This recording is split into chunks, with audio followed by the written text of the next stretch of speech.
Soos wat jy nou net gehoor het, ons gesels boeke, want dit is amper naweek en dan wil mens maar so 'n bietjie leesstof hê. By my in die ateljee, Leonie van Rensburg van Graffiti Boeke. Baie welkom. Dankie Henry, So, goeiemôre. wat is op daai lys van boeke vir vandag? Ja, dat so baie nuwe boeke ingekom hierdie week het Ag, ek lekker. moes besluit wat, maar ek het besluit een van die boeke wat vir my baie spesiaal is. Ek is 'n groot fan van Madeleine Rust. Ja. Hier is Madeleine Rust se splinternuwe boek. Die titel is Lam ter slagting. Dit is uitgegee deur Lapa Uitgewers. Nou hierdie boek is Madeleine se 5de roman al.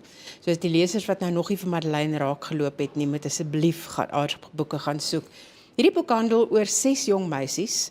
Hulle is reeds gemartel en vermoor voordat Renata Malan en haar span deur die polisie gekontrakteer word om hierdie geval te gaan ondersoek.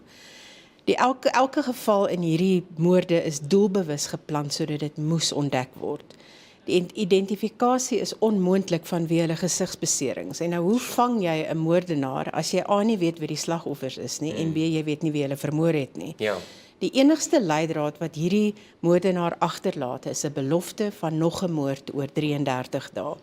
Nou hierdie boek bevat al die elemente om van hierdie boek 'n absolute topverkoper te maak. Daar is korrupsie, daar's mensenhandel, daar's geldwasery, bizarre seks, donker bedrywighede van 'n kultus en om alles nog in te gooi in die mengsel is daar die vrymesselaars wat alles sal doen om een van hulle lede te So beskerm. jy gaan besig wees in die boek. Daai het 'n boek met soveel fasette en Dr. Renata Malan kom van die eerste boek af al saam. So dit is regtig 'n baie lekker boek om te lees. Sure.